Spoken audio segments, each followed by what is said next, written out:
Es que son como sus plumas, una parte es como gris y un poquito de azul. Ajá. Y su pico tiene como un negrito en la punta.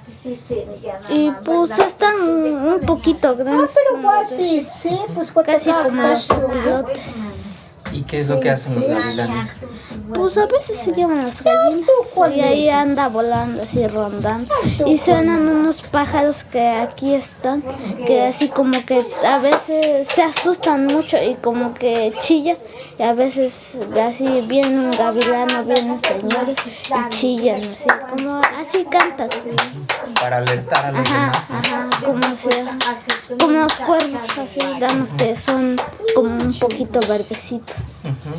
El gavilán siempre pasa ya cuando voy allá donde estoy. ¿Y alguna vez te ha tocado que un gavilán se lleve un pollito tuyo? No. ¿No?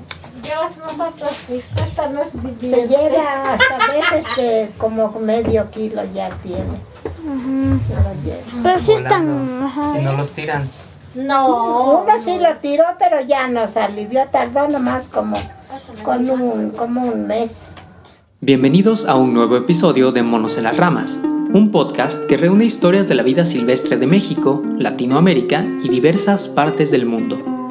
Estábamos escuchando a Ángel, un niño muy observador e interesado en las aves, y a su abuela Doña Fabi y su bisabuela Doña Inocencia. Ellos viven en la Sierra Norte de Puebla, en una comunidad donde algunas aves rapaces tienen cierta mala fama, sobre todo los gavilanes, que en esta y muchas otras partes de México son vistos como depredadores de aves de corral. Yo soy Jorge. Y yo, María Fernanda. Ángel nos describió muy bien el aspecto físico de un gavilán. Por los colores que mencionó, quizás se trate de una aguililla caminera, que suena así.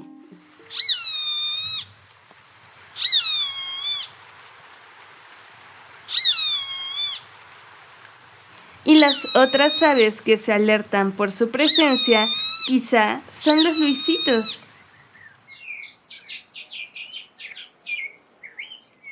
Las aves rapaces cumplen un papel importante en los ecosistemas en donde habitan, aunque claro, no es nada agradable que se roben a nuestras gallinas, y esto puede tener un impacto económico fuerte para muchas personas. Pero antes de tomar acciones contra ellas, es bueno que sepamos que, por ejemplo, los gavilanes ayudan a mantener el equilibrio de muchas poblaciones de animales, que si no tuvieran depredadores podrían volverse una plaga y generar impactos económicos aún mayores.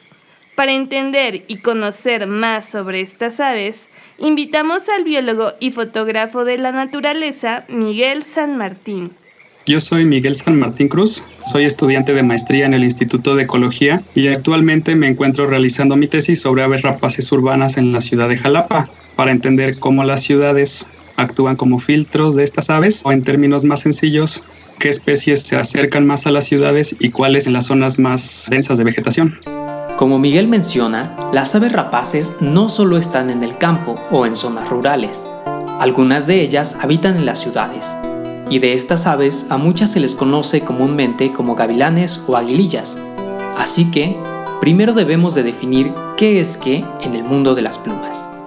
Un gavilán es un ave rapaz, y entonces primero quisiera definirles lo que es un ave rapaz. Todas las aves rapaces son aves carnívoras que se dedican a cazar a sus presas con su pico y garras afiladas. Además tienen una visión binocular excepcional. Entre las rapaces se encuentran a las águilas, a las aguilillas, a los gavilanes, los milanos, halcones, búhos, lechuzas y zopilotes. Y estos últimos son los únicos que no cazan, sino que comen carroña o carne en descomposición. El gavilán está dentro de una familia de aves rapaces, en donde está también las aguilillas, las águilas y los milanos. O sea, tenemos 4 tipos de aves rapaces dentro de una sola familia, pero se diferencian los gavilanes de todas estas porque estos tienen un cuerpo más delgado, son especies de tamaño medio, además de que depredan mayormente aves y a veces pequeños mamíferos, y habitan principalmente en bosques o lugares con vegetación densa. Muchos reportajes y tesis de biología inician diciendo que México es un país megadiverso, Pero esta diversidad de especies está amenazada, y aunque las aves rapaces puedan volar, no se escapan de encontrarse en peligro. ¿Cuál es el estatus de estas aves en México? En México contamos con 87 especies de aves rapaces, de las cuales 58 están dentro de alguna categoría de protección en la norma oficial mexicana, y de estas 9 también están en la lista roja de la IUCN, que es una categoría mundial, y todo esto ha sido ocasionado por la destrucción de su hábitat, como la deforestación que ha ocasionado la agricultura tradicional, tanto la ganadería, así como la urbanización, la cacería desmesurada, el tráfico ilegal de especies, envenenamiento de sus presas, además de la contaminación del aire, del agua y de los suelos, de los cuales dependen estas especies. Además, nuestro país es muy importante en cuanto a diversidad de estas aves, ya que contamos con un 17% de las especies de aves rapaces que hay en el mundo. Nuestro país es un corredor muy importante de migración de estas aves, incluso pasa la migración de aves rapaces más grande del mundo, ya que cada año pasan por nuestro país más de 5 millones de aves rapaces, que viajan desde el norte del continente hacia el sur en la migración de otoño y de sur a norte en la migración de primavera. Además, tenemos especies de importancia cultural, como es el águila real, que forma parte de nuestro escudo nacional. También en el norte está el águila calva, que es importante para Estados Unidos, o el águila cola roja, cuya vocalización es la que se suele utilizar mucho en las películas cada que escuchamos el sonido de un águila. Además, tenemos 3 especies endémicas en nuestro país que no pueden ser encontradas en otra parte del mundo, como son 3 especies de tecolotes, que es el tecolote de Balsas, el tamaulipeco y el de Colima. Estas aves, al ser depredadoras, se encuentran hasta arriba de la red trófica o red alimenticia, ayudando a mantener la estructura y dinámica de los ecosistemas. Aquellas que son carroñeras nos ayudan a reciclar materia muerta del ambiente. Los opilotes son esenciales para deshacerse de cuerpos de animales en descomposición, y de esta manera mantienen los bosques, selvas y campos limpios y libres de enfermedades. Las rapaces depredadoras, por otro lado, se alimentan de roedores, pequeños mamíferos, aves y reptiles, controlando el crecimiento de sus poblaciones para evitar que se vuelvan un problema para sus hábitats e incluso para los cultivos humanos. Y son muy buenos indicadores de un ambiente sano, debido a su sensibilidad a las perturbaciones humanas y contaminantes ambientales.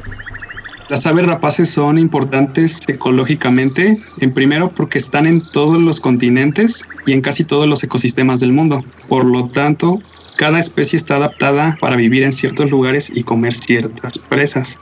Por esto es que las rapaces son depredadores topes en la cadena alimenticia. Esto quiere decir que funcionan como controladores biológicos de las poblaciones de sus presas. Un ejemplo que les puedo mencionar aquí es que si, por ejemplo, una rapaz desapareciera de un bosque, todos los animales pequeños, de los cuales son presas de estas aves, se empezarían a reproducir desmesuradamente, llegando a un momento en que ya el bosque no les podría proporcionar el alimento suficiente y por lo tanto migrarían a los sitios donde están las personas, conllevando así enfermedades y plagas a los seres humanos. De igual manera, las aves rapaces son bioindicadoras de la calidad de un ecosistema, y un ejemplo muy sonado fue que en la década de los 40 en Estados Unidos se utilizaba un químico llamado DDT, el cual era utilizado para controlar insectos. En 1962, Rachel Carson escribió un libro que fue muy significativo para el movimiento ambientalista a nivel Norteamérica y mundial, La Primavera Silenciosa,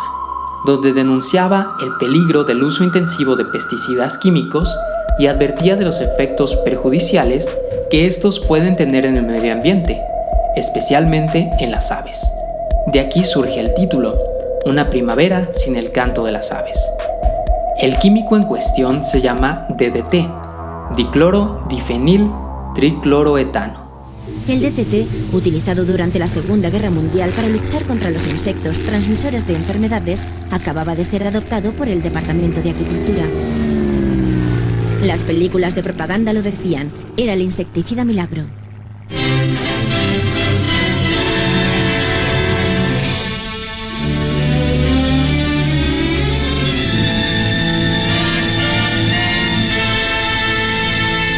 We're fighting a total war. A search for a more powerful insecticide was imperative. The answer to the quest was found in DDT. Si buscan DDT en YouTube, podrán encontrar muchos comerciales de la primera mitad del siglo pasado, mencionando las bondades de este insecticida. Incluso videos de norteamericanos en el continente africano comiendo cucharadas del mismo para promover su uso, o videos de niños siendo rociados con el mismo. Lo que denunció Rachel Carson fue el impacto de este químico en las redes alimenticias y cómo a través de esta misma red algunas especies resultaban seriamente afectadas, en particular el halcón peregrino, pues el DDT se acumulaba en el sistema de estas aves depredadoras, pues sus presas se alimentaban de insectos, peces y semillas contaminadas. Las altas concentraciones del DDT provocaban estragos en la producción de calcio de los halcones, haciendo que sus huevos fueran tan frágiles que se rompían al ser empollados. Esto casi llevó al halcón peregrino a extinguirse y provocó estragos en muchas otras especies.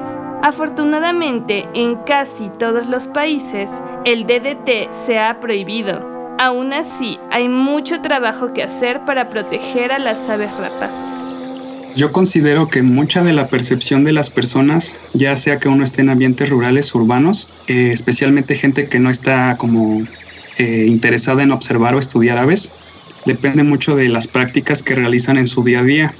Porque, por ejemplo, yo he tenido la oportunidad de ir a comunidades rurales donde personas que tienen cultivos sustentables, así que, digamos, quieren plantar café, pero también ponen muchas otras especies que ayudan al café y que el mismo café ayuda a estas plantas, que lo que hacen es atraer a otras aves a sus terrenos, como son los gavilanes, y entonces en cuanto ven a un gavilán, se alegran muchísimo porque ven que está ese sistema de producción, y aunque tengan aves de corral, pues las pueden encerrar, y así ya están tranquilos de que siguen llegando a su terreno, pero no van a robarse a sus pollitos.